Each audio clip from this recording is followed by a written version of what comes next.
正直よくわからない。KZ 製品はゴールドと黒だったり、ちょっと悪そうというか、ごつかったり、派手だったり、そういうイメージを俺は KZ 製品に持っています。それに対してシーンは真逆。透明感があって、綺麗で美しい、ちょっと可愛い印象すらある。この水色とピンクのこの2つの色が、なんていうの、一つの筐体に収まっている感というか、それがめちゃくちゃいいな。KZ サウンドを舐めるなよっていう感じだろうが。KT です。今回はこちらの KZ の新製品、シーンでいいでしょうか。ちょっと読み方がはっきりわからないけど。はい。こちらの開封、レビューなどしていこうと思います。開封というか、今すでに本体のみ出してあるけど、まだ未発売となります。そしてパッケージとかが未確定ということで、本体とか内容物のみっていう形で今お届けしている感じになります。はい。だから早速これ見えちゃってるから、ちょっとあれだわ。なんか手順がわかんなくなって今戸惑っています。なんていうの？こっから開封しますとかっていつも流れでやってるのに対して、ちょっとね、言うこととかもままならないみたいな。いきなり結論。いいのか悪いのか、正直よくわからない。発売前に提供していただいて、7月半ばから実際に使ってきました。この動画を撮影しているのが8月末なので、なんだかんだ1ヶ月以上使っています。もちろん毎日ずっとつけっぱなしっていうわけではないんですが、結構な時間、普通に普段使いしてきました。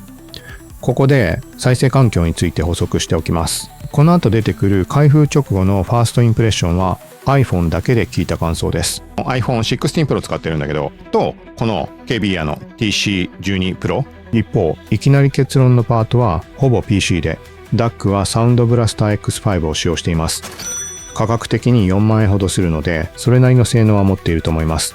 そして、イコライザーも自分の好みに合わせて設定した状態で日常使いした感想となりますので、ご了承ください。その上で今どう思っているかというと、正直、何でもないイヤホンだな、という印象が結構強いです。音が悪いとは思わない。でも、普段 YouTube を見たり、ゲームをしたり、X を見たりしながら何も考えずに使っていると、別にわざわざこれをお勧めするほどでもないかな、くらいに思っています。ところが、ちゃんと聞くと、あれとなる。たまにふと、ちょっとちゃんと一回曲聴いてみようかな、と思って音楽に集中してみると、あれなんかめっちゃ良くないってなるんですよ。しかも、これが一回だけじゃない。普段は本当に何とも思わないのに、何か一つに着目してちゃんと聞いてみると、いや、これめっちゃいいんじゃないかと思う瞬間がある。だから余計によくわからない。そして今になって開封直後のファーストインプレッションとその後1ヶ月くらい普通に使った時の印象が違う理由もなんとなく分かってきました。レビューする時ってどこがいいんだろう、どこが悪いんだろうって当然音に意識を向けて聞くじゃないですか。だから開封直後の俺は結構これめっちゃいいじゃんって言っています。でも、その後の普段使いではそんなことを考えずに使っていたから、なんでもないなになった。そして改めて意識して聞くと、いや、やっぱりこれいいじゃんになる。この繰り返しです。分厚い土台と近く感じる音。ここが非常に説明しづらいです。俺はイヤホンや楽器について専門的な知識があるわけではないので、完全に感覚的な表現になります。一番近いのは、ものすごく分厚い土台の上で音が鳴っているみたいな感覚。分厚い壁と言ってもいいかもしれない。音の根っこの部分がどっしりしていて、その上で揺らがずに音が鳴っている感じです。そして全体的に音が近いようにも感じます。ただ、全部が一つの塊になって聞こえるわけでもない。近くから鳴っているように感じるのに、それぞれの音はちゃんと分かれて聞こえる。音が近い。でも分離感もある。俺にはそんな風に聞こえます。とはいえ、めちゃくちゃよく感じた瞬間がある。具体的に印象に残っているのが、YouTube の The First Take を聞いた時です。いろんな曲を聴いて、どれもかなりいいなと思ったんですが、特に良かったのが、イヤホンを聴き比べる時なんかにもよく聴いている K-POP グループ、イッチのリンゴ。イッチリンゴで感じた生々しさ。俺は楽器の知識がないので、何の楽器なのか正確にはわかりません。ただ、リンゴの中で、ボーカルの後ろの方から聞こえてくる太鼓みたいな手でペチペチ叩いているような音。あれが妙に生々しく聞こえるんですよ。俺自身、その楽器を実際に生で聞いたことがあるのかすらわからないので、原音を忠実に再現しているみたいな話をしたいわけではありません。あくまで俺の感覚として、とにかく生々しい、今そこで鳴っているみたいだなと感じるような瞬間がある。そこがすごく印象に残りました。声も楽器もそれぞれ追いかけて聞くのが楽しい。そこに着目してからファーストテイク系の動画とシーンって結構いいんじゃないかなと思うようになりました。声の質感だったり、それぞれの歌い方だったり、全体的に音は近く感じるんだけど、それぞれがちゃんと分かれて聞こえる。そして普段の俺ならあまり着目しない楽器の音にまで、あれこの音なんかすごくないと耳が向いた価格を考えても、音そのものはやっぱりすごいなと思います。X を見ているだけでも突然、あれとなる。この生々しさみたいなものって音楽をちゃんと聴いている時だけじゃないんですよ。例えば X をなんとなくスクロールしている時、たまたま動画が流れてきて音が鳴る。こっちはイヤホンのレビューをしているわけでもないし、音質を確認しようとも思っていない。ただ X を見ているだけなのに突然、あれと思うことがある。最初はそのあれの正体が自分でもわからなかったんですが、もしかしたらザ・ファーストテイクで感じた生々しさと近いのかもしれません。今の音、この部屋で鳴ったと感じる瞬間、例えば誰かがスマホで撮った動画をイヤホンで見ているときに、音の出所がわからなくなることはありませんか？動画の中の環境音なのか、自分が今いる部屋から聞こえた音なのか、一瞬わからなくなるような感覚、シーンを使っていると、俺はそういう瞬間を妙に感じます。これが本当に生々しい音が出るイヤホンということなのかはわかりません。俺にはそこまで断言できる知識はない。でも実際に使っていてそう感じる瞬間が多い。そこは結構印象的です。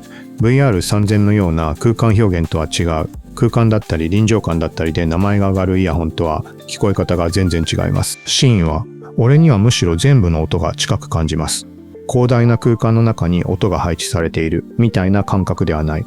全体的には近い。でも分離感はある。そしてその中の何か一つの音が突然ものすごくリアルに感じる瞬間がある。この辺が俺がうまく言葉にできないところです。見た目が刺さったなら買ってみるのはあり。シーンは俺が今まで触ってきた KZ 製品とは外観の方向性がかなり違います。俺が触った KZ 製品はまだ6、7機種くらいですが、黒だったりゴールドと黒だったり、ちょっと悪そうというかごつかったり派手だったり、そういうイメージを俺は KZ 製品に持っています。それに対してシーンは真逆。透明感があって綺麗で美しい、ちょっと可愛い印象すらある。俺自身の好みだけで言えば、実はいつもの KZ 製品っぽいデザインの方が好きです。KZ 製品を何本も持っているなら無理に追加する必要はないかも。少なくとも俺が触ってきた6、7機種の範囲では確実に KZ 製品らしいサウンドの並びにあると思います。ちゃんと比較すれば違いはある。実際この後のファーストインプレッションでも KZ 製品を何機種か聞き比べて同じ系統だけど違うという話をしています。ただその違いを明確な言葉で説明するのが俺には難しい。さらにイヤホンにはそこまでこだわらない。少しでも出費を抑えたいという人。ぶっちゃけそういう人なら KZ 製品の EDX ライトみたいな激安イヤホンでもいいんじゃないかなと俺は思ってしまいます。シーンと EDX ライトは同じという話ではありません。ちゃんと音に着目すればやっぱりシーンいいなと思う瞬間は確実にあります。ただ何も考えず普段使いするだけなら別に EDX ライトでもよくないと感じてしまうところもある。なのでシンだから絶対買った方がいいとまでは言わないです。実際に販売されている製品とはパッケージ内容が違う可能性があります。俺のところに届いた段階ではパッケージ自体も未確定でイヤーピースも2サイズしか入っていませんでした。最終的な販売仕様がどうなったのかは購入前に確認してみてください。実際に購入した方がいたらコメントで教えてもらえるとありがたいです。俺の場合 L サイズじゃないと基本的に厳しいので付属していたサイズだけでは普段使いが難しかったです。現在使っているイヤーピース、本編では KZ 製品のイヤーピースやウレタン系など何種類か試しています。そして今使っているのがアズラセドナイヤーフィットミスリルのイヤーピースです。これがシーンにとって絶対ベストだから選んだわけではありません。試しにつけてみたら、なんかこれいいじゃんと思ってそのままずっと使っているだけです。個人的には透明感だったり音の芯に当たる部分をシャキッとはっきり際立たせてくれるような印象があります。もともと KZ 製品らしいシャキッとした聞こえ方はあるんですが、なぜかこの組み合わせがしっくりきました。ただ今ウレタンに戻したらまた違う感想になる可能性もあります。なので今回の1ヶ月使用後の感想はもう現在この組み合わせで使っている状態でのものとして聞いてください。もう価格を考えると音はやっぱりすごい。発売前にファーストインプレッションを取った時点では価格も分かっていませんでした。ここから時間を戻して開封直後へ。この後残しているのはまだシーンが発売される前、本当に箱を開けた瞬間からのファーストインプレッションです。面白いのがこの開封直後の俺は今より明らかにプラス寄りです。一方で気になるところはその場で普通にダメ出しもしています。さらに KZ イヤホンを4機種ほど実際に聞き比べながらこっちの方がこう聞こえる。同じ KZ 製品の系統なんだけど何か違うみたいな話もしています。他にも TRN、コンク、有線ピアホン2、VR3000、アズラ、トリニティなど普段触っているイヤホンの名前も出しながら芯について話しています。今1ヶ月使ったからこそ分かったこともある。逆に1ヶ月使った今では消えてしまった初めて聞いた瞬間だからこその感覚もあります。その時本当に感じた細かいニュアンスだったり、これめっちゃいい。あれ？でもここはどうなんだ？いや、やっぱりいいかも。みたいな、その場で揺れ動いた感想は抜け落ちてしまいます。今聞いてもらった1ヶ月後の結論と、この後聞いてもらう開封直後の俺。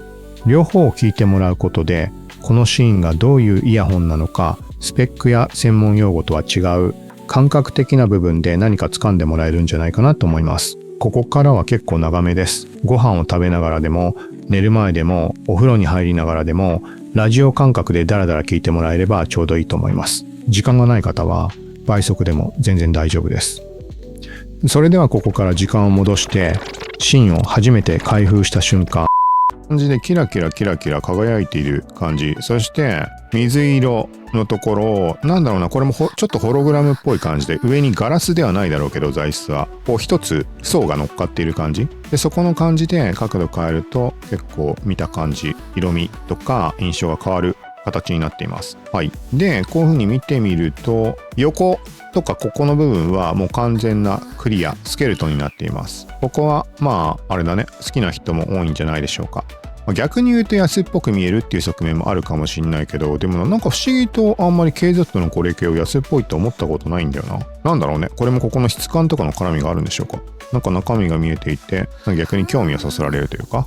でもよくよく見るとあれだよね、イヤホンってめっちゃシンプルだよね、構造。なんかはい、こんな感じになっています。そしてこれってさ、いつもどうだっけ？ KZ のイヤピで俺こんなの見たことなくて、そんなすごい数持ってるわけじゃないかあれだけど、この白いタイプでなんか内側がギジャギジャになっている、こんな感じになってます。これどういう効果を及ぼすんだろう、ちょっと気になるところ。はい。見た目はこんな感じになります。どうでしょうか。普通に見た目いいなって感じです。本当にね、なんかね、水色と角度によってはなんかピンクっぽく今こう見えるじゃん、パープルみたいな。この水色とピンクのこの2つの色が、なんていうの、一つの筐体に収まっている感というか、それがめちゃくちゃいいなっていう印象を受けます。形に関しても、なんだろうね、ティアドロップっていうのかな。涙の雫みたいな感じの形で。見方によっては、スライムではないか。ちょっとなんかスライムっぽく感じてきてしまった。色の絡みなだけかもしれないけど。はい。で、イヤピに関しては、これそのパッケージが磨く程度とかそういうところがの絡みかはわからないんだけど、イヤピがね、2サイズしか入ってませんでした。ここがちょっと残念だなっていう。過去にも KZ だったような気がするけど、2サイズしかないっていうものがあって、ここはだから初めて買う人は、ちょっと注意というか、残念なポイントになるかなとは思います。個人的にはもうすでにイヤホンいろいろ持っているので KZ のものに関しても。だからイヤピは別に他のものを使えばいいっていうことはあるんだけど、ただこれさ、M サイズかな？ L じゃない？もしかして。そうなると俺完全に L じゃないとダメなので、このイヤピースをせっかくさ、なんかいつものと印象違うみたいなこと言ったのに、これがどんなものか体感することができないってことになっちゃうでしょうか。耳の奥まで突っ込めば音が抜けちゃおうが試せはすると思うので、せっかくなのでちょっと試してみようと思います。はい。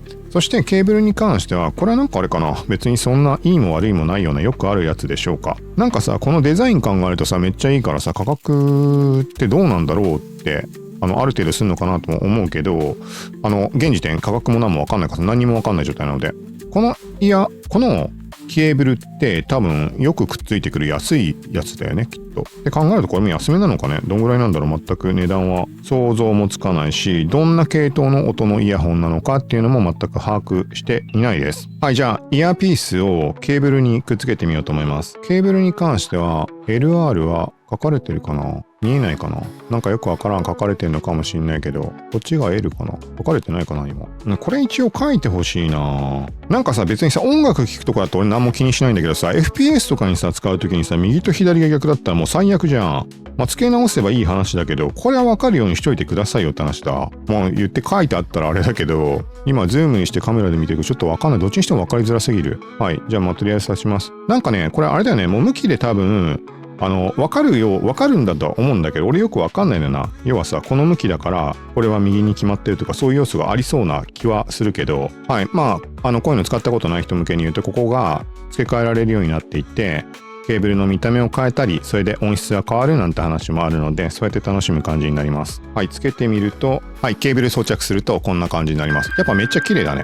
このケーブルさ、特別そんなこだわりのあるいいものとかってわけじゃないけど、このシルバーとかクリアっていうところとも、この筐体の水色とか、このホログラムっぽく輝く感じ、この一層上にガラスみたいにコーティングされているこの雰囲気、そして周囲のシルバー、フレーム、ベゼルに当たる部分とスケルトンと全部ね、こう綺麗にいい感じに調和しているっていう印象がすごいです。どうでしょうか？いいね、これ。ちょっとケーブルとかも変えていい感じのつけてみたりしたい。はい、めっちゃ綺麗です。はい、そして耳のこの型にくっつけて実際の装着感確認していこうと思います。はい、このイヤーフック型、耳掛け型のもの使ったことない人いるかもしれないので、こんな感じで耳の上からこういう風にくるっと回して耳の穴に、今イヤーピア収まり悪いので外してあるけど、本来はちゃんとつけた上でこんな感じでつけます。あれ、なんか結構でかい。ちょっと向き間違えてる俺装着。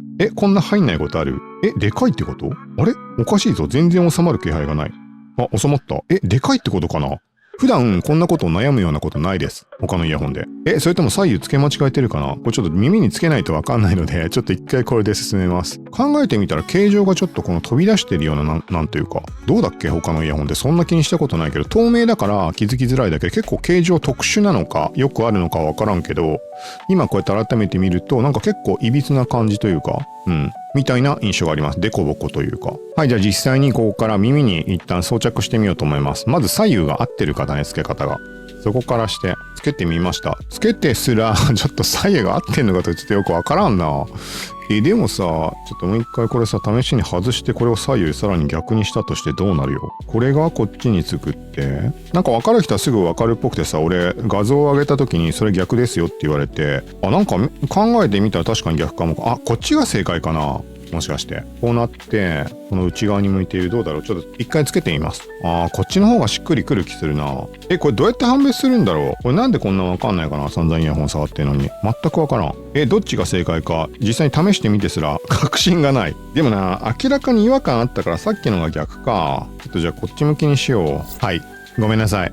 つける向き逆でした。さっきのはなかったことに、こっちが正解っぽい。どう判断したらいいんだろうな。未だにわからんわ。LR 書いてくれてないと。まあ実際につけてみて、軽く耳に装着してみたらこっちの方がしっくりくるなってところでこっちにしたんだけど、で、公式の画像を見たらこの向きだったので、これで大丈夫だと思います。はい、何か見分け方とか、わかる方とかみんなわかるんだろうけど、よかったらコメントで教えてください。もういつもね、わからん。はい。じゃあこれでもう一回イヤピ外して、耳のフィット感というのも試そうと思います。さっきの逆だからそら収まりが悪いんだろうっていうところで。はい。このイヤフック型使ったことない方もいるかもしれないので、耳に対してこうやって後ろからこういう風に通して、引っ掛ける感じにして、で、ここに入れる。この手順ちょっとわかんない。こっちを先に入れるものなのかとかわからないけど。はい。で、この耳の中に押し込んでみます。はい。こんな感じになります。こっちだと、さっきちょっとカットしちゃってるかもしれないけど、さっきよりも収まりはいいような気はします。そらそうだろうってことかもしれないけど。はい。どうでしょうか。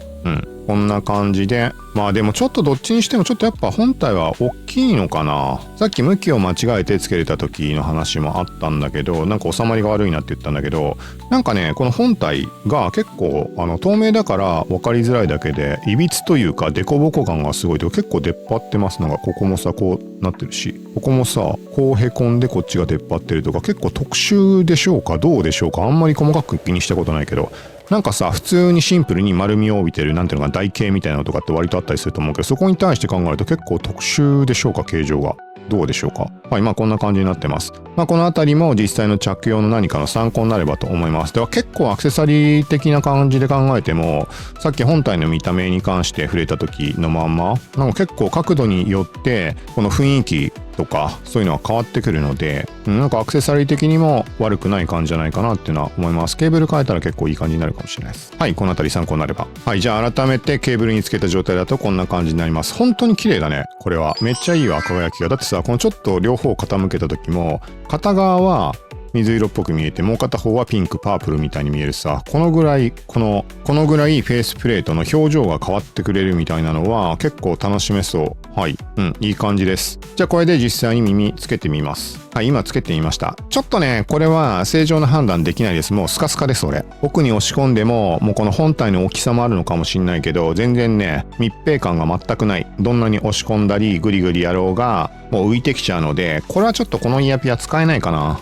実用レベルも無理だし、レビューするにあたってもちょっと微妙かも。音漏れもすごそうだし。まあ、とはいえ、一旦はこれでちょっと流してはみます。はい、実際の視聴にあたっては、こちらの KB イヤーの TC12 Pro だっけなっていうこちらの USB ダック、こちらは統一的に使っているので、何のイヤホン聞くときにもスマホ、iPhone に挿すとき、iPhone 使ってるんだけど、その時にはこれを使用しています。これも概要欄にリンク基本貼るようにしてあるので、同じ環境を整えてもらうと今後もずっとこれを使う予定なので、比較試してもらいやすい、特に iPhone 使ってる方。iPhone もバージョンでどうこうあんのかもしれないけど、これを普通にここ Type-C のとこ繋いで、これで聞こえるようになるので。はい。で、視聴にはまずは、ポッドキャスト、自分の、俺自身がやってる、俺の自分の声、編集とかをしょっちゅうしているので、ここで判断材料になりやすいので聞いてみようと思います。ちょっと待ってください。密閉感がやっぱ足りないから、ちょっと耳で押さえながら流しています。耳じゃない、手でちょっとこう押し付けて。なんか、普通に俺の声なので今聞いてもらってるまま、中域とか低域とかってとこかな。なんか割と明瞭感ある感じで聞こえていて悪くないような印象は受けました。この段階ではまだそんなに明確にわからないことも多いと思うので、ちょっともう何個か聞いてみます。はい、聞いてみました。普通に、悪いことは何もない。ちょっとこれ以上今この段階では判断難しいので。はい、続いて今見てもらってるガジェット本音レビュー。ここのトップの下の方にイヤホン視聴用の再生リストを作ってあります。はい、特に視聴に適しているものというよりは好きなものを詰め込んであるだけなので、ここから曲聴いてああだこうだ言っていくので、よかったらこれもこの iPhone 16 Pro 使ってるんだけど、とこの KB イヤーの TC12 Pro ともし同じようなもの持ってるんだったら全く同じ聞こえ方で、サブスクでもないし誰でも聞きやすいと思って YouTube にしているので、はい、これでチェックしてもらえたらと思います。まずは K-POP A2O メインパパラッチアライブ。これはちょっと久しぶりだね。ちょっと思わず笑っちゃう理由があるんだけど、そうだね、ちょっとしばらく KZ のものってそんなちゃんと使ってないというか、その KZ、今言いたいことはね、先に結論から言おう。KZ サウンドだなっつって思わず笑いが出てしまった感じです。いい悪いは、ちょっと、いいとばかりにも言えない印象も受けたんだけど、とりあえず KZ サウンドが何かというと、俺の中では普通にシャリシャリシャリシャリ全音域明瞭に聞こえるみたいなイメージで捉えてください。そう、そのイメージ、まずは。で、今、笑っちゃった理由というのは、直前に使ったイヤホンが結構、悩ましくて、判断が難しくて、でその時に KZ の音がどうこうっていうのを口にして、動画編集上、ああでもない、こうでもないとか、カットしたりとかしたのは、そんなことないかなとかやったから、ちょっと思わず笑っちゃったんだけど、っていう感じで、とりあえずね、ちょっとのっぺりしてるかなっていう印象はあります。KZ の傾向といえば、俺はそういう言い方をしてるのか、そういう言い方するとマイナスに聞こえるかもしれないけど、もうちょっと聞いてみます。これもいつも言ってんだけど、前に使っていたイヤホンの音に引っ張られる傾向があるので、だからその真逆のものだと極端になんかダメなとこばっかり見えたりとか、いいポイントが見えなかったりとかっていうのもあったりするので、今回あれだな、箱もないからこれだけここにあるのちょっとあれだね、恥ずかしいね。みすぼらしいな。ちょっと待ってください。じゃあちょっと、もうちょっと聞いてみよう。違う曲いこう。はい、米津玄師、アリサート。はい、ちょっと聞いてみました。普通に、やっぱりなんだろうな、明瞭です。全音域明瞭な感じ。なんかあんまりね、広がりを見せるとかそういうこともなく、個人的な感覚で言う KZ。ただなんか、ちょっと今聞いてる感じは安っぽく感じます。のっぺり、めっちゃ。それが KZ だってことだったような気はするけど、ちょっとわかんなくなっちゃってるので、他の KZ のイヤホンもちょっと引っ張り出して聞いてみようと思います。ディオニックに関しては最近聞いてるから、そこと比較すると、まあ明らかに安っぽいような気はしてしまいます。ちょっとわかんないからな。わかんないっすでもな、いつも他のイヤホンに関しても、事前の知識はほぼほぼなく、まあほぼほぼ見ないまま自分で聞いて直感で聞いて、で、なんか、レビューとか上がってるの見ると、自分と答え合わせで、俺が思ってるのと似たところがあるから、まあ、合ってるも合ってないもないだろうけど、って思ったり、あれ全然真逆だわっていうこともあったり、いろいろなんだけど、まあ、とりあえずは今めっちゃ安っぽいなっていう感じです。安っぽいというか、KZ らしいのかな。だからこれ考えると、価格はこれで高いってことはないような気がするので、どうだろうね。よくても3000円、2000円台とかかな。普段の価格帯覚えてないけど、でもディオニックで考えたら4000円いくらか。アマゾンとかだと。そう考えると、まあ、アリエクだと2000円とかで売ってると思うけど、あれが2000円は脅威だと思うけど、それよりも安い価格帯なんじゃないかなとちょっと思うけど、どうだろう。これはわからない。全くわからない。俺の耳がダメなだけかもしれないけど。続いて、ダンダダン主題歌、アイナジエンド革命道中。印象は何も変わらない。どの曲聴いても同じそうだなっていう印象です。ちょっとこれはあれだな。これもしかしてイヤピかもしんない。イヤピの本当になんかさ、この構造の特性とか、よりこの音が抜けていきやすいというか、とにかくね、すっきりした感じの聞こえ方とシャリシャリと明瞭っていうところでさっき言ったみたいに安っぽく感じてるところがあるんだけど、これもしかしたら密閉感足りなすぎるだけかもしれないです。密閉感が増すとさ、響く感じが増して、低域が強く聞こえてくるとか、そういうところがあるんじゃないかなと思ってるので、ちょっとイヤピを変えてみよう。だってな、イヤピ変えた時点でもうね、それで音決まっちゃう感じすらあるから悩ましいところではあるんだけど、どうしようかな。KZ のイヤピって言っても、どれが KZ のイヤピかってはっきりわかんないからな。とりあえず今ディオニックが手元にあるので、ディオニックのイヤピにしようかな。これ本当に合ってるかわかんない。フリツボって呼ばれるやつでしょうか。これは俺イヤピとして普通に気に入ってるので、まあこのイヤホンの特性がどうこうっていうのがまだ見えてないかわかんないんだけど、なんかこのスリットでさ、多少音が抜ける効果があるのかなと思ってんの。音なんか抜けないか、こういう耳の中入っちゃってるから。なんかそこの差があるのかなと思ってんだけど、これがどう作用するか。とりあえずこれのな、L が欲しいけどな、このやつで L でどう聞こえるかちょっと試してみたい。それが本物の音だろうしね。なぜ L がないのか。これはつけてくれよって話だな、さすがに。はい、ちょっとじゃあフリツボにします。なんかさ、バランス的にもさ、あんま良くないじゃん。このデザインでさ、黒ってのはもう明らか浮いてるじゃん。これも台無しだね。ここは見た目重視か、音重視かってのあるだろうけど、まあ、耳につけてりゃこの黒い部分までは見えないだろうけど、まあ、めっちゃアンバランスです。これはひどい。これはありえない。俺の中では。はい、ちょっと聞いてみます。これだったら確実に密閉は取れているので、完全に、これだったらだいぶ印象変わりそうな気します。じゃあ、ちょっと今聞いた3曲をもう一回聞いてみよう。まずわかりやすく直前で聞いていた、今聞いていたアイナジエンド革命道中もう一回聞いてみます。はい、聞いてみました。印象は変わらないです、特に。ただ、やっぱりね、この密閉されたことによって、なんだろうな、ちょっと響く感じが加わって、その安っぽさっていうのはなくなった気がします。なんかね、コンパクトにまとまる感じで響いてる感じ、全体的に。で、全体がもうとにかく歯切れよくタイトな感じでっていうのは変わりなく。なんだけど、安っぽさって俺が言ったところはちょっと消えました。なんかね、やっぱり、結構ね、薄い層でシャリシャリシャリシャリになってるみたいな、ちょっとこれは言い過ぎかもしれないけど、なんかカミソリを連想するような。もう何もこれも伝わらないかもしれない。カミソリの層でさなってるみたいな。伝わらんね。伝わらんと思うけど、なんかそういう印象を受けます。はい、ちょっとじゃあ、あれか。米津玄師、アーリーサート、チェンソーマン主題歌、これももう一回聞きます。はい、さっきの曲と同じように、密閉取れたことでパワフルさが加わった感じです。特にこの曲の方が分かりやすかった。なんかね、低域の方で、力強くなっている感じの、なんつうのかな、跳ね返ってくる感じというか、音が抜けちゃってたせいか、だからやっぱ安っぽく感じてるんだなっていう印象をすごい受けます。これいい感じだと思います。ちゃんとね、シャリシャリシャリシャリになってるだけの音だけではなく、低域とかの方の、弾む感じというか、音が抜けずに跳ね返ってきてる感で、パワフルさがより高まってっていう感じです。かなり明瞭に感じて、なんかこの曲あれだな、密閉してからは特にシャリシャリ感が若干薄れたような気がします。なんかさ、声のそのビリビリ感っていうのがイヤホンいろんなの使った時に感じられる曲だなと思ったんだけど、それは感じられるんだけど、なんかさっきのに比べて、やっぱり密閉取れてるか取れてないかの差か。なんか、最初に言ったような、なんか微妙かなって言ったような、ちょっと消えてきた気がします。そうなると価格動向っていう話も変わってくる可能性あるけど、もうちょっと耳を鳴らすために、これも一番最初に聞いた曲もう一回聞きます。A2 オーメイエツオメイパパラッチアライブ。糖質的にやっぱ密閉取れただけで随分印象違います。普通にいい感じだと思います。KZ サウンドが好きな人だったら多分好きだと思うし、ちょっとあれだな、と言わず一回こっち聞いてみようか。ディオニック。イヤピンも付け替えてってのはきついな。なんか他にないかな、ディオニック。でもな、ディオニックがやっぱ、なんだかんだ、ディオニックが俺一番多分、イヤホン市場で、浅いイヤホン、イヤホン誌だけど、イヤホン市場ディオニックは結構トップかなって思うぐらいの感じなので、よくよく最近聞いたらもうちょっとマイルドでいいのかなって好みが変わってきたのがちょっと思うところがあったんだけど、直前でレビューしたものがマイルド系だったから、マイルドは好きじゃないんだけど、ちょっとね、そこに対して考えるとあまりにもちょっと鋭いかなっていう印象があり、俺も動画上げてるけどさ、こういうものにハマる中華系のもの、安いもののイヤホンにハマるきっかけになる人で多いのが TRN コンクってあると思うけど、あれとは方向性全然違います。あれとはね違って、中域とかのシャリシャリ感とか、全体的にシャリシャリ、なんか言い方これが合ってんのかいつも疑問だけど、現実には存在しないような鋭さで聞こえるみたいな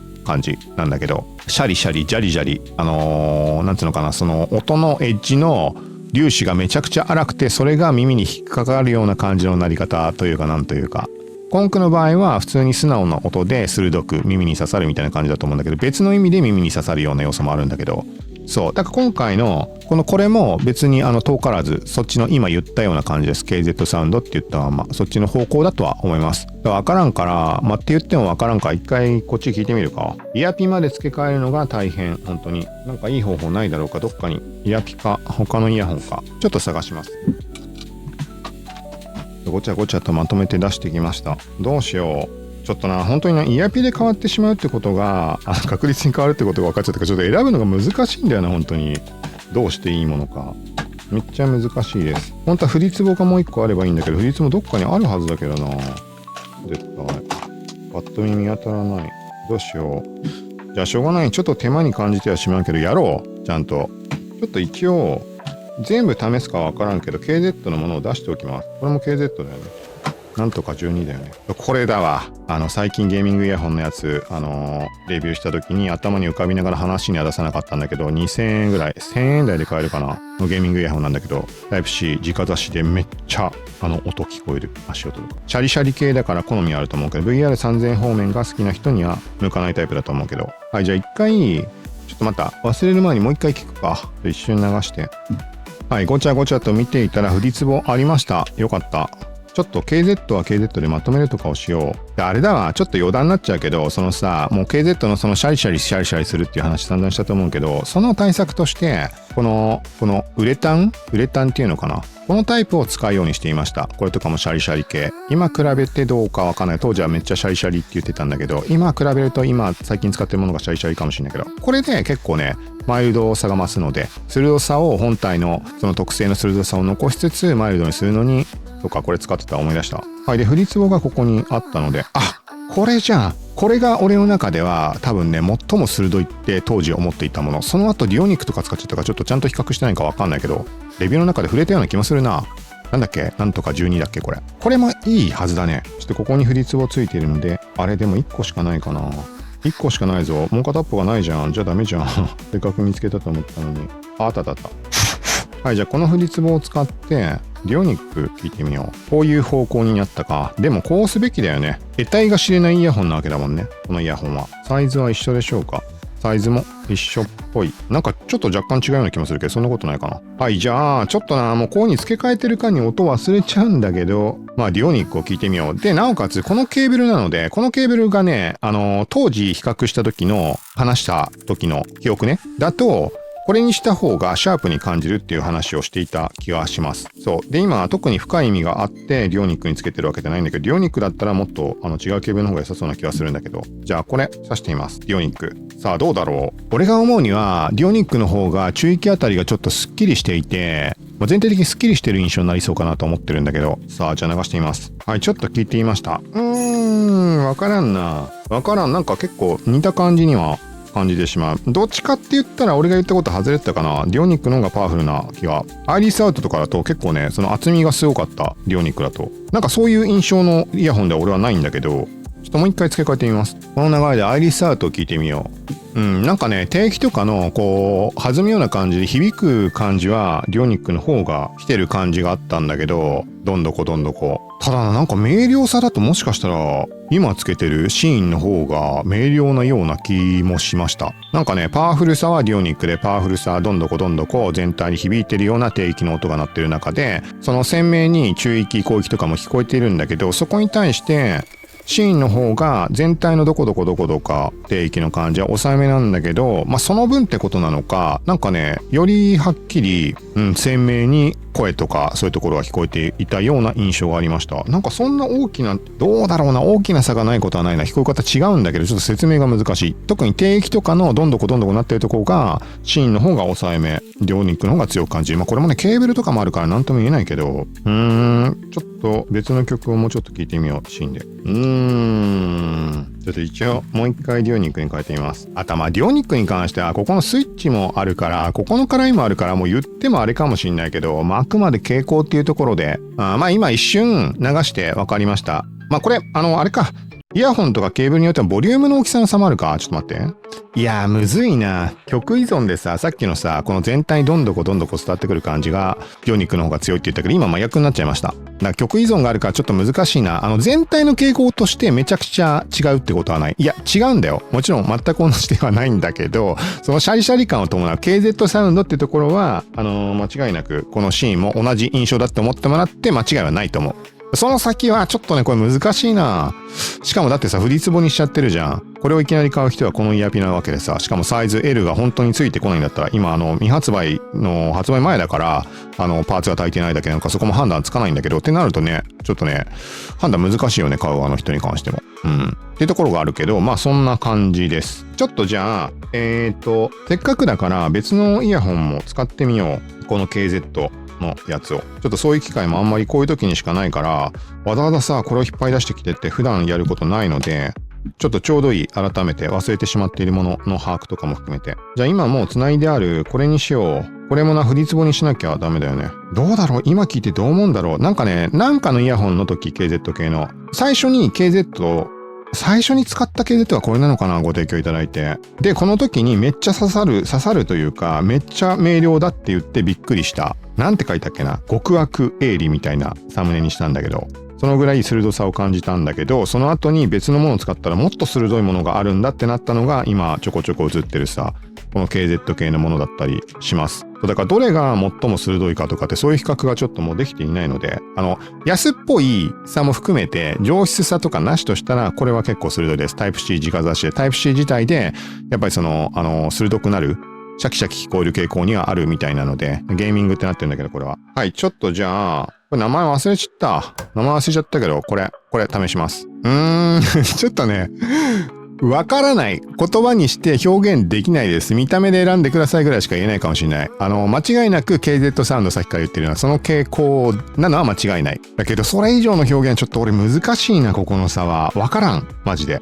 わからないです。ごめんなさい。見た目で選んじゃってもいいんじゃないかなっていうぐらいの感覚、俺は。ただね、これはね、絶対的に違うんじゃないかなって俺は思ってるんだよな。ちょっとこれも試そう。楽しみ。あとケーブル動向もあるもんね。本当は同じケーブル使った方がよかったか。ちょっとそういう細かいところは抜きとしてにしよう。細かいところというかそこが重要だろうけど、と言ってもキリがないので、使い回ししやすいものに今変えてにしちゃいます。じゃあこれにしようも。そんなにね、大きな差は感じなかったです。なんかね、何か感じるとすると、思ったことね。とりあえずどのイヤホンにしてもめっちゃシャリシャリだなっていう、そこが本当に KZ サウンドってとこなんだろうけど、で、そこに対して他に違うところ感じるところがあるとすると、さっき言ったみたいな、その密閉感から得られているであろう低域のどんどこ来るような感じ。そこの感じは違う気がします。はい、じゃあ続いて、なんとか12プロみたいな、ちょっと試します。これはな、よりシャキシャキしてそうな気するんだけどな。もうこれを使ってないからその後の方が鋭くてももう忘れちゃってるだけかもしれないけど、流します。わからないです。ぶっちゃけわからない。見た目で選んじゃっていいんじゃないかなっていう気がする。違いはあるんだけど、これはね、今の一瞬だけで絶対俺なんかに判断できないので、いつも言ってるみたいにしばらく聞いていくうちにその特性がつかめてくるみたいな話をいつもしてるんだけど、それがあるからもっと聞かなきゃダメ、こんなもんで判別できないはず、一瞬では。なんだけど、今一瞬で感じた印象としてはこれが一番薄っぺらに感じました。繊細っていう言い方もいいかもしれない。薄っぺらに感じる。だからそこの薄っぺらに感じるところの深みを認識できるまで聞いた時には、めっちゃ分離してどうこうとか、なんか深みを感じるとかあるかもしれないけど、パッと聞いた印象では薄っぺらで、なんかちょっと弱々しい、よく言えば繊細、悪く言えば弱々しいみたいな印象を受けました。どうだろうね。これはめっちゃ乱暴な言い方なのはわかるけど、まあどれでもいいんじゃないかなっていう気がしてきた。逆に言えばあれだね。もし本当にそうだってことはないよ。間違いなく違いはあるだろうけど、そうだとしたら見た目で選べて逆に言えば楽は楽だよね。価格の差もあるからさ、そんな同じわけはないんだけど、まあ今ので納得する人はもう安いもので見た目が気に入るものを選ぶっていう選択肢にもなるかもしれないし、あんまこだわりのない人は。じゃあ続いてせっかくなのでこの KZ のゲイルも試します。これはね、タイプ C 直差しっていうのと、その EQ がここにもう4パターン切り替えられるようになっているので、そこで音が変わるとかもあるんだけど、これがね、これこそ最もシャリシャリしてるはずなんだな。安っぽさも含めて。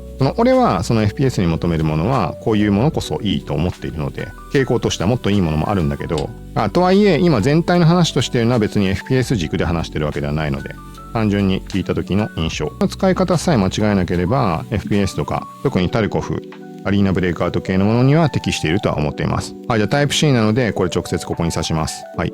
こうすると、ここついて、ここがね、押すごとに色が変わって、俺はこの赤が一番いいなと思っているので、ちょっと赤にしちゃうと印象変わっちゃうかもしれないけど、まあいいか。はい、じゃあシーンレビューで KZ ゲイルも登場です。聞いてみます。はい、聞いてみました。やっぱりね、まあ予測していた通り、まあ安っぽいっつったら安っぽい。ただね、そんなこだわんない人だったら、全然問題ないと思います。これ系統が苦手じゃなくてだったらね、なんか例えばマイルドなものが好きとか、例えばアズラトリニティとかさ、ピアホンの有線ピアホンの2とか、そういう系のもの、マイルドっていうかパワフルな感じ、低域重視でみたいな感じのものを求めてる人には全く向かないと思う。あとはコンク系が好きな人もまあ好みあるだろうけど、コンク系とも違うし、本当に全体がシャリシャリシャリシャリ。特にね、これはね、本当にね、まあ、さっきから言ってる KZ サウンドっていう感じではあるんだけど、トゲトゲしいです。安いからってことかもしれないけど、タイプ C ってとこもあるかもしれない。まああれか、イヤピのあれもあるか。でもな、このイヤピだったら、俺の想像、これこれとは違うか。なんかこのイヤピの特性わかんないけど、なんかこれ系のだとどっちかっていうと、この響くホール感が増して、マイルド味が増すのかなっていう印象。わかんないけどね。よくあるこれ系のやつあるじゃん。これちょっとここ特殊だからまた聞こえ方違うのかもしれないけど、よくある白系のやつさ、こういう感じのだと、そういう印象があるから、どっちかというとマイルドになると思うの。マイルドにもしなってたとして、それでこの聞こえ方するんだったらやばいなっていうぐらいの鋭さ。鋭いというか荒々しい、本当に。なので、まあちょっとこれは、除外というか、これ以外のところで普通に音楽とか聴くんだったら考えてもらった方がいいと思います。そう、ゲームで FPS で俺が言ったような、とにかく明瞭に聴きたいっていう方を重視する人だったら、これは2000円でもうこの USB ダックで音質も変えられるし、っていうので PC とかも直出しでそのまま、明瞭に聞こえるから、これだけ聞こえるのはとにかくすごいと思います。これも全部レビューはここに今上げたものは上げているので、概要欄にも貼るようにします。ちょっと頑張って。はい。なので、まあそういう感じかな。じゃあちょっとこれ聞いた後で、もう一回シーンに戻してみよう。これをな、ゲールを聞いた後だったらマイルドにさすがに感じるだろうか。さすがにマイルドじゃないだろうか。KZ サウンドを舐めるなよっていう感じだろうか。はい、じゃあもう一回繋いでチェックしてみます。はい、じゃあ改めてシーン。はい、まあさすがにね、まあ今も言ったまま、ゲールと比べると圧倒的に上質で、マイルドさすら感じます。これはね、本当にね、本当に鋭いっていうか、荒々しいっていう感じでトゲトゲしいみたいな感じ。ちょっと続いて別の曲も聴いていこうと思います。今3曲をローテーションで比較みたいな感じで聴いていたので、イエジエアー。やっぱね、めっちゃ歯切れがいいっていうのが際立って感じるところかもしれないです。続いてキャット&カルメルドラマチック。曲によっては、それ音作り次第なんだろうけど、ちょっとマイルドさを感じるものもあるにはある。続いて、アンラベル東京グール主題歌。印象は変わんないです。もう、統一的に、もう散々言っているような聞こえ方っていう感じ、曲依存はあるものの。続いて、カイリー・ミノグ&デュアリパ、リアルグルーブ、ホール感を感じるような曲です。はい、聞いてみました。全体的に今のが、なんかある程度、今まで聴いてきた曲とは違うようなもので、なんか空間を感じやすいような曲と思ってるんだけど、この曲聴いて分かったけど、あんまり空間は感じるようなタイプではないような気がします。なんかね、こう広がりを見せているというよりは何層にもなって音が聞こえてるみたいな、ちょっと難しいな、この表現で。こう空間の中で、各音が聞こえてきているというよりは、どちらかというとこの層で聞こえてきてるみたいな感じ。シャキシャキ聞こえるからっていうところがそういう表現になっちゃうのかもしれないけど、みたいな印象を受けます。だからまさしくもうこの表現をしても何も伝わらない人には伝わらないだろうけど、もう王道の KZ の音だなっていう印象。王道つっても俺が使ったことのある KZ ね、ここら辺なので、それ以外の KZ を使ったことないから、ものによっては全く違うっていうんだったら、俺には分からないってとこにはなっちゃうけど。でちなみにこれなんつったっけな、なんか KZ のさ有名なさ、なんつったっけ、ご提供いただくときに説明が書いてキャスター、違ったらごめんなさい。キャスターじゃないかな。なんかね、それの後継になるのかな。なんかそんなことを書いてあったような気がします。ごめんなさい。これ合ってんのかな。 KZ キャスターで読み方合ってんのか。CASTOR キャスターかね。ちょっとそのもらったところをちょっとだけ説明みたいなところを読んでみると、キャスターは発売以来世界累計販売台数100万台を突破し、KZ を代表する人気モデルの一つとなりました。あ、そうなんだ。聞いたことある。優れたコストパフォーマンスと独自のチューニングが多くのオーディオファンから高い評価をいただいております。オーディオファンからなんだね。そして今回そのキャスターの正当進化モデルとなる KZ シーンを発売予定です。シーンは単なる後継機ではなく、キャスターのコンセプトを受け継ぎながら音響構造やチューニングをさらにブラッシュアップし、より完成度の高いサウンドを目指して開発されましたとのことです。ってことらしいです。どうでしょうか、キャスターファンの方。ちょっとね、俺は今回いろいろ試してみて思ったけど、ぶっちゃけ全部同じです。めっちゃ乱暴な言い方だけど、俺はその中でもどれかを選ぶとしたら、リオニックだとは思ってるんだけど、つったってのはケーブル違うとかいろいろあるから、一概にはいないんだけど、もうそのなんかどれを選ぼうかって思ってる人、よくわかんない人でね、だったらさっき言ったみたいに暴論ではあると思うけど、見た目が気に入って安いものっていうのを選ぶのがいいんじゃないかなと思います。このKZゲールは抜きとしてもらって、ここに並んでるものだったらそうっていう感じかな。細かい差はもちろんあると思うので、各レビューを見てもらうとどうだろうな。古いものほど俺はイヤホンのことよく分かってない状態で話してるから蓄積で、その場で言ってることを鵜呑みにしてもらうと、今言ってることとずれることなんてたくさんあると思うんだけど、そうだね。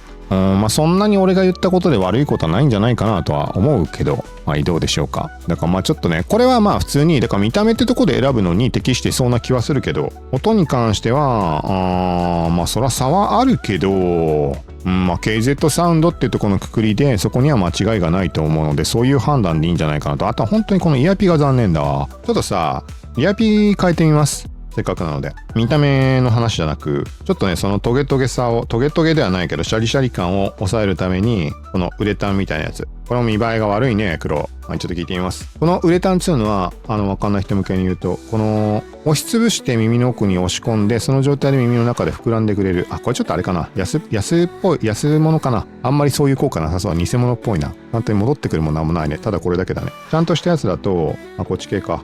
汚くてごめんなさい。ちゃんとしたやつももう別の材質で違うものかもしれないか分かんないけど、俺が持ってたのは、ウレタンって言ったのは、こうした時にこう潰れたまんまで維持していて、徐々に広がって戻っていくみたいな。でこっちにしよう。いや入んないかな。なんとか入った。めっちゃこう潰れてるじゃん。そう、久しぶり。この組み合わせいいかもな。はい。ちょっと KZ っていうところで考えると、やっぱりそのシャリシャリが抑えられちゃって物足りなさも出てきちゃうんだけど、ただこうね、圧倒的な密閉感っていうところでよりこう音が抜ける感じがなくなるからパワフルさが増して、その分ボリューム上げやすくなります。そのシャリシャリしすぎるからボリュームをさ、例えば低域のどこどこ、そのなんていうの、刺さってくるようなシャリシャリじゃないような音とかの迫力を持っていたいと思って上げようとすると、全体のシャリシャリ感が疎外感となって、刺さるみたいな感じになって上げづらくなったりします。でも今のウレタンかわからんけど、そういう系にすると、そのちょっと若干全体がマイルドになるので、その分ボリューム上げて迫力を楽しむみたいな方に持っていきやすいっていう印象を今受けました。そうだね。なんかこれいいかも。ちょっとなんかこもってる感を今受けちゃってはいるけど、まんま耳塞がれてるからだろうけどさ、ただこれは少し聞いて慣れたらこれいいかも。これで使うかもしれないです、それは。はい、という感じで、とりあえず iPhone で聞いた感じはこんな形でした。この後しばらく使ってどうこうっていう話か、PC でも試してみてと